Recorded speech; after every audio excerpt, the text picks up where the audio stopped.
everybody, my name is Isaac Berry from Air Science Lab, and today we are going to be doing problem number 28 of integrals. Alright, but before we begin, I would like to say a few things. 28 is actually a happy number, it's triangular, it's hexagonal, and it's a magic number. What does all of that jibber jabber mean? Oh yeah, and it's a perfect number as well. What does all this jibber jabber mean? Well, a happy number means this. Take the sum of the squares of its digits. 2 squared plus 8 squared. What does that give you? 68. Now, take the sum of the squares of those digits. 6 squared plus 8 squared is 36 plus 64 is 100.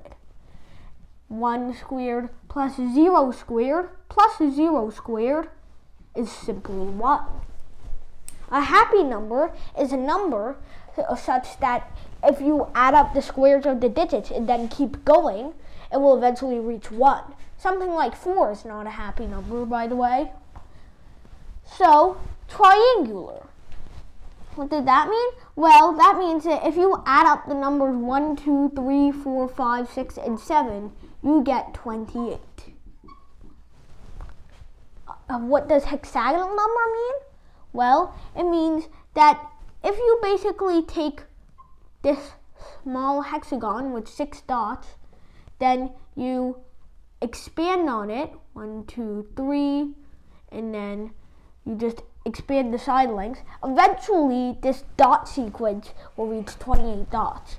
A magic number is a term in chemistry that means that the atom with that number is very stable. Atomic number, sorry. The atom with that atomic number is very stable. And it is a perfect number because if you take the sum of all of the divisors except itself, then you get it. 1 is a divisor, 2 is a divisor, 4 is a divisor, 7 is a divisor, 14 is a divisor. What happens when you add them up? 3, 11, 14, 14 plus 14, 28. Alright, so now let's get going. So, how do we do taking the integral of x cos x dx? And now I have to introduce you to integration by parts. So, it's exactly what you hear. It's integration, but by parts. Basically, it says that the integral of u dv is equal to uv minus the integral of v du. So what happens if you take the derivative of this entire equation? You get u dv is equal to, well, oh, no, never mind. Okay, so this is the equation that we're going to use. The only thing you have to decide is what is u and what is dv. And the thing is, let's make this little table. Once you have u and once you have dv, you still don't know. Once you have u and once you have dv, you still don't know your v, and you still don't know your du. So,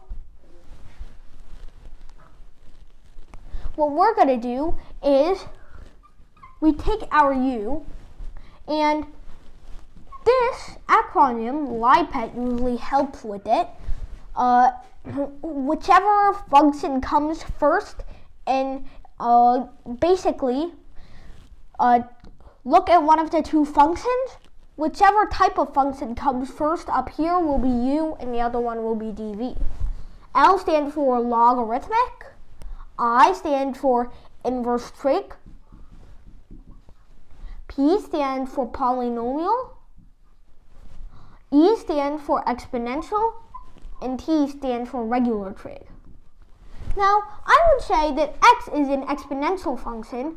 Well, actually, not really. You could say it's a monomial, but whatever. Trig is last, so it's going to always come up as dv. this is going to be u. All right? Okay, let's move on with our lives. So, once we have u, we want to know du, because we need to do this integral. Now, that means that we have u is x and dv is cos x dx. Now what we have to do is, we have to do an integral to get v, and we have to do a derivative in order to get du. So du is just going to be dx, and v, remember, it's just going to be sine x. No, we don't do the little constant this time.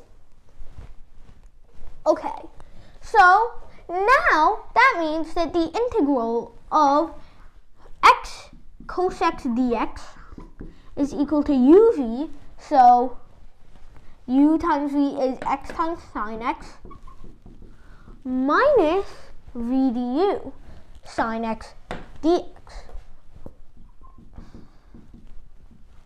And this is a much more doable integral, since by definition this is simply negative cosine x.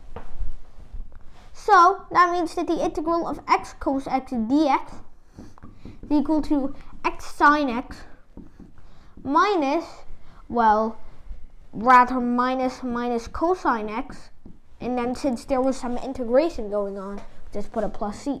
So the answer is x sine x plus cos x plus c. That's it. Thank you everybody for watching. We'll see you in the next one. Bye. Suborno Isaac Bari, who is known as the god of mathematics, became the youngest professor in the history of mankind.